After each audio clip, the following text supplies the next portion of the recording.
Relation यानी संबंध। So ordered pair, a pair of objects written in a particular order is called an order pair। So order pair उसको बोलते हैं जिसमें क्या रहता है कि a pair object written in a particular order, और ये क्या रहता है एक पर्टिकुलर ऑर्डर में रहता है, यानी कि खास ऑर्डर में रहता है, उसको बोलते हैं order pair. So an ordered pair is written by using its two members in a particular order. और ये किस तरह से लिखा रहता है, जैसे separated by a comma and enclosing the pairs in parenthesis. और क्या रहेगा, ये कॉमा से सेपरेट किए जाते हैं और ये इनक्लोज किसके साथ रहते हैं, पैरेंथेसिस से। इन ऑर्डर्ड पेयर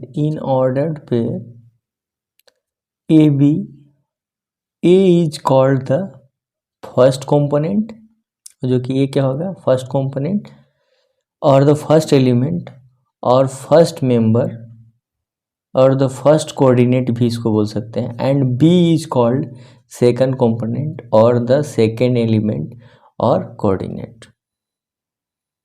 जैसे नोट में क्या आपको याद रखना है कि द ऑर्डर्ड पेयर, जैसे ऑर्डर्ड पेयर क्या है ए बी, ये क्या है स्मॉल ब्रैकेट में close, is different from the set a b, और जो सेट है क्या है पैरेंथेसिस में, और जो ऑर्डर्ड पेयर है क्या है वो स्मॉल ब्रैकेट में क्लोज है।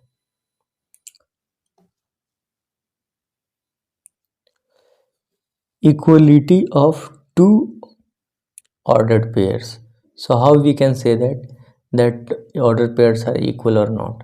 So two ordered pairs a1 b1 and a2 b2 are said to be equal if a1 is equal to a2। और क्या होना चाहिए, दो ऑर्डर पेयर इक्वल कैसे होंगे, जैसे a1 is equal to a2 रहना चाहिए और b1 is equal to b2 रहना चाहिए, b1 is equal to b2। So if order pair a1 b1 and a2 b2 are equal, we write like 1 3 is equal to 1 3 है, जैसे a1 b1 is equal to a2 b2। इसमें क्या है, अगर जैसे 1 है तो इसमें भी 1 है, 3 है तो 3 है, बट 1 3 1,3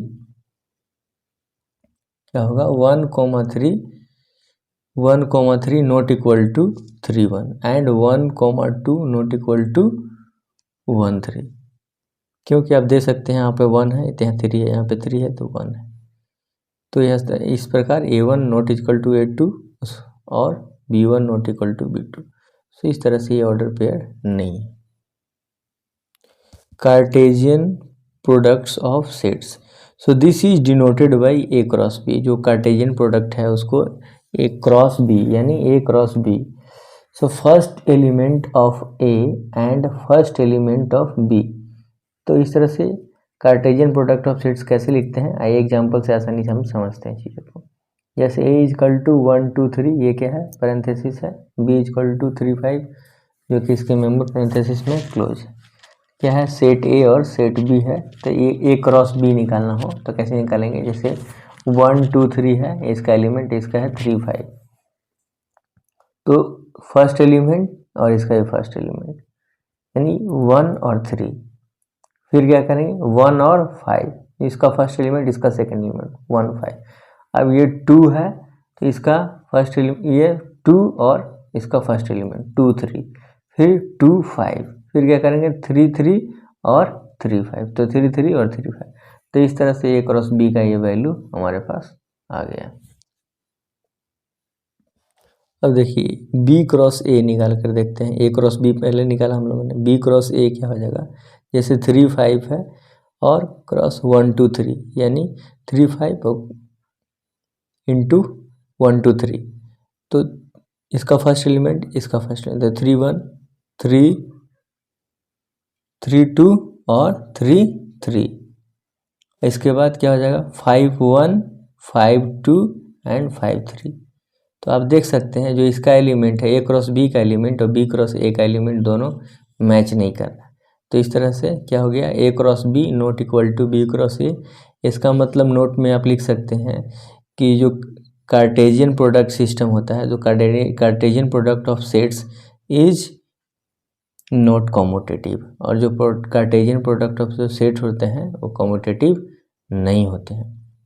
सम स्पेशल पॉइंट्स की बात की जाए तो इफ़ पहला पॉइंट में देखा जाए तो इफ़ a इजकल टू 5 और b इजकल टू 5 है, देन क्या होगा, if at least one set is empty then a cross b is equal to 5।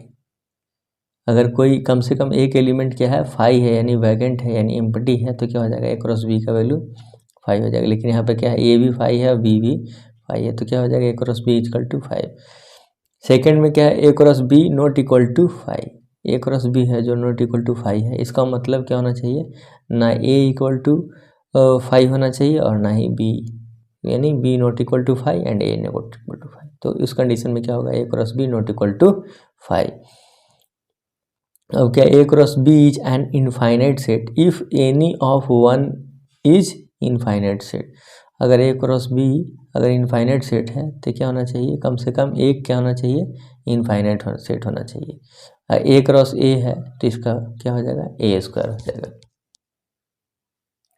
Cartesian product of more than two sets, और कार्टेशियन प्रोडक्ट इसका मोर देन टू सेट्स का हम लोगों ने पहले प्रीवियस में देखा 2 सेट का, लेकिन आप पढ़ेंगे मोर देन टू सेट्स का।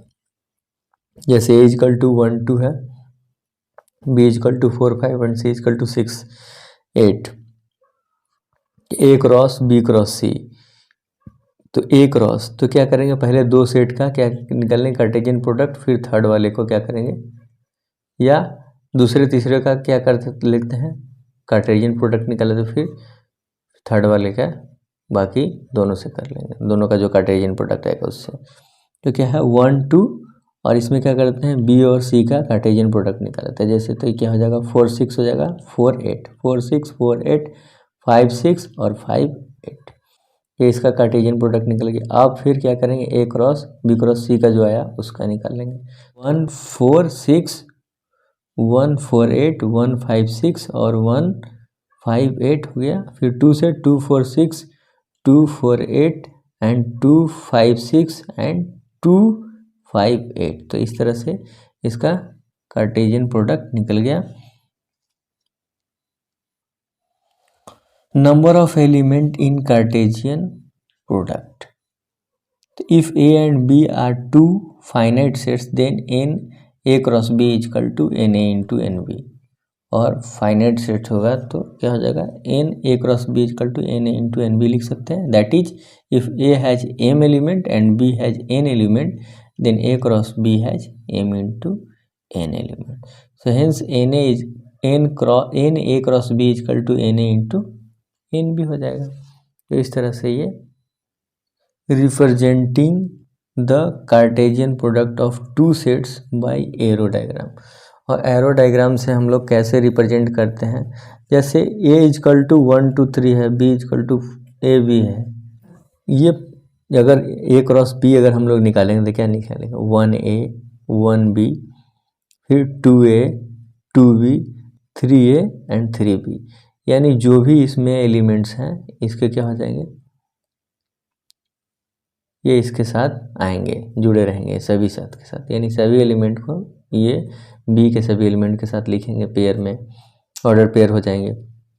यानी 1 2 3 आप लिख लीजिए, फिर a भी लिख लीजिए, तो 1 से क्या होगा सभी पॉसिबल्स पेयर बनेंगे, यानी जितने भी इधर रहेंगे उससे बनेंगे, यानी 1a और 1b, फिर 2 से 2a और 2b, फिर 3 और 3b। तो इस तरह से आप ग्राफिकल मेथड से आप रिप्रेजेंट कर सकते हैं, यानी by the help of arrow method. अब हम लोग ग्राफिकल, लास्ट डायग्राम था क्या, बाय एरो डायग्राम। ये क्या था, graphical representation of Cartesian products of two sets. जैसे एग्जांपल में देख लीजिए, हमें ग्राफिकल रिप्रेजेंटेशन के थ्रू किया था, a is equal to 1 2 3 b is equal to 2 4, a cross b is equal to क्या हो जाएगा, इससे जितने भी ऑल पॉसिबल ऑर्डर पेयर, यानी 1 2 1 4 2 2 2 4 3 2 3 4, ये पॉसिबल ऑर्डर पेयर्स हैं। फिर इसे हमें क्या करना है, ग्राफ के थ्रू रिप्रेजेंट करना है। तो देखिए ग्राफ के थ्रू कैसे रिप्रेजेंट करें, जैसे ए क्रॉस बी में क्या है 1 2 2 4 2 2 2 4 एंड 3 2 एंड 3 4। तो इस तरह से देख सकते हैं, जैसे क्या है 1 2, तो आप एक्स एक्सिस और वाई एक्सिस, यानी एक्स एक्सिस पे क्या है मैक्सिमम वैल्यू देख लीजिए 4 तक है, तो 1 2 3 4 देख लीजिए, और 1 2 3 4। अब क्या है ये कह रहा है 1 2, तो देखिए हम लोग जैसे कोऑर्डिनेट में चलते थे तो आप उस समझ लीजिए एक्स का वैल्यू ये वाई का वैल्यू है, तो 1 2, तो ये एक्स की ओर 1 और वाई की ओर 2 चलेंगे। तो जैसे 2 कहाँ है यहाँ पे, तो ये दोनों को मिलाएंगे तो क्या है 1 2 कहाँ पे है, यहाँ पे है। जैसे 1 4, तो एक्स एक्सिस में 1 क्या है, यानी यहाँ पे है। अब 4 यानी वाई एक्सिस, यानी 1 2 3 4, और यहाँ से 1 था तो ये ऐसे आ जाएंगे, तो यहाँ पे पॉइंट मिलेगा, तो ये 1 4 हो गया। जैसे 2 2 की बात करें तो एक्स एक्सिस में कितना 1 2 यहाँ पे, और वाई एक्सिस में 1 2, यानी ये दोनों ऐसे चलेंगे तो क्या आ जाएगा, ये 2 2 का पॉइंट हो गया। अब बात की जाए 2 4 का, तो एक्स एक्सिस पर 2, वाई एक्सिस पर 4, तो क्या है 2 4 का ये ग्राफ पॉइंट हुआ, कोऑर्डिनेट हो गया। और 3 2, तो 3 2 की बात की जाए तो 1 2 3 हो गया, और 2 की बात की जाए तो वाई एक्सिस, तो ये हो गया आपका 3 2 का। अब 3 4, तो क्या है 1 2 3 ये हो गया, और 4 1 2 3 4, तो अगर ये ग्राफ बनेगा यानी कोऑर्डिनेट पॉइंट शो करेंगे तो 3 4। तो इस तरह से आप ग्राफिकल रिप्रेजेंटेशन कर सकते हैं जो भी वैल्यू है आपके पास कार्टेशियन प्रोडक्ट।